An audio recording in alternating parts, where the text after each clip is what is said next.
Kei te whakahe te runanga nui o ngā kura kaupapa Māori i ngā paerewa mātauranga e whakaarohia ake ana e te tā huhu o te mātauranga mō ngā kura kaupapa Māori o te motu.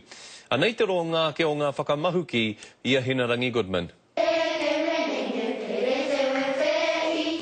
Kai ia kura whānau te tikanga me nā whakamātau hiai, ngā re rānei, ngā paerewa ā motu ko whakaritea i raro o te marautanga o Aotearoa. Tēnei mea te whanaketanga i roto i ngā kura, ki te au ngā pāinga kei roto i tērā, hei hāpā i ngā mahi a tā mātou nei kura.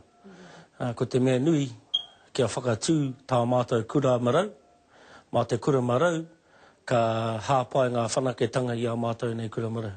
He ara tohu tēnei i whakarewahia ki te kura kaupapa Māori o te rotoiti i ngā marama kua hipa, engari he ara e whakapai hiana te rā pea ka pātuki atu ki era i tīmata hiai ngā kura kaupapa o te motu. I te hui a tau anō a te runanga nui i tū ki roto rua tōrea ki te tai rāwhiti i te tau kua hi pātu. Ara i whakaetahi te runanga nui, ara kia whiua ke nā whanaketanga ki te taha. Ko te ki tā mātou te runanga nui o ngā kura kaupapa Māori, kōrero ki ngā minita e pāna ki tā mātou kore whakai i ngā whanaketanga rūmaki Māori.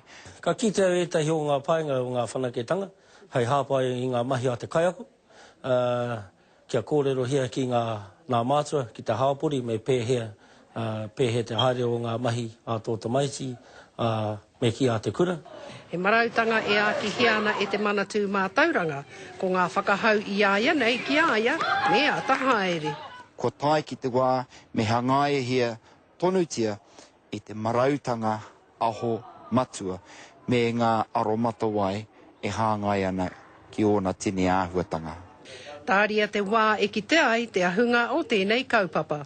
Ko Hinarangi Goodman, mō te karere.